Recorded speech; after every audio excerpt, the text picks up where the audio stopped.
Halo guys, perkenalkan nama aku Aude Zevanya. Kali ini aku bakal bawain sharing yang berjudulkan Blessed to Blessing. Nah, judul ini aku ambil dari Markus 10 ayat 13 sampai 16.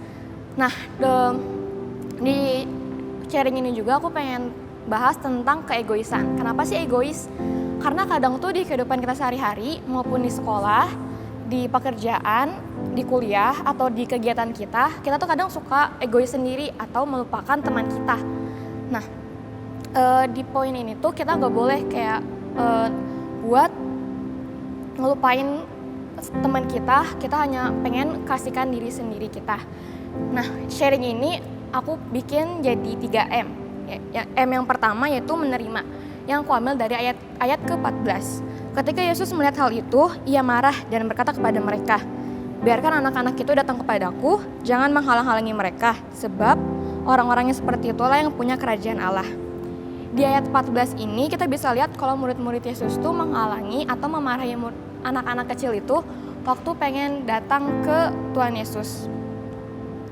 Nah, mungkin aja mereka tuh nganggep remeh anak kecil karena anak kecil kan kayak apa-apa tuh nggak usah ikut urusan orang lain, kayak nggak boleh ikut campur sama urusan dewasa.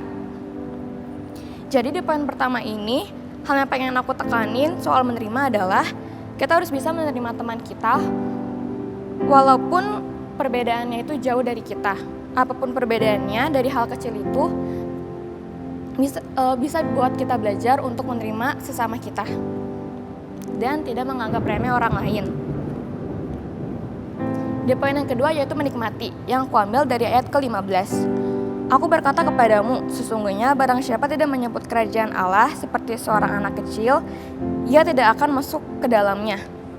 Yang pengen aku highlight dari ayat ini adalah seperti seorang anak kecil.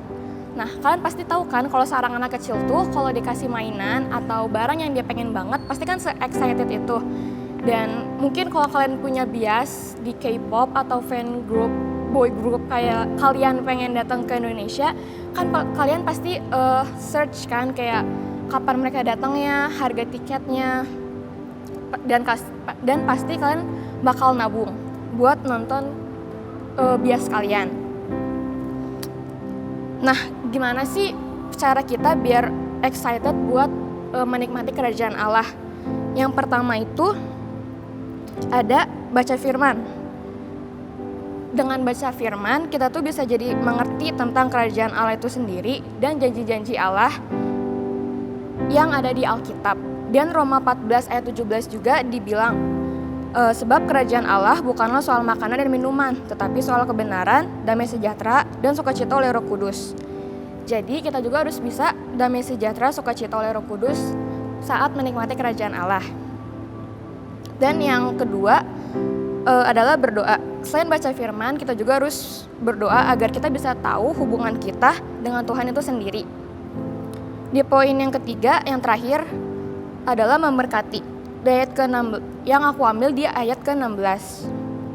Lalu ia memeluk anak-anak itu dan sambil meletakkan tangannya di atas mereka, ia memberkati mereka. Di poin ini pengen banget aku tegasin adalah kita menerima berkat itu nggak hanya untuk kita sendiri, tetapi untuk orang lain juga. Misalnya nih, kalian punya saluran air di rumah kalian, terus itu tuh karena hujan gede jadinya mampet, dan pasti kan berdampaknya jadi lingkungan rumah kalian tuh bakal bau atau gak bisa jadi penyakit. Nah, kita juga harus bisa jadi contoh yang baik dan memberkati banyak orang agar hidup mereka tuh bisa jadi dampak dan menjadi positif. Dari 3 poin tadi yang udah aku bagian ke kalian, bisa kita simpulkan adalah kita harus bisa menerima satu sama lain dan mau memberkati sesama teman kita atau sesama kita yang belum mengenal Tuhan agar hidup kita bisa menjadi dampak dan hidup mereka juga bisa jadi positif. Sekian dari aku guys, thank you.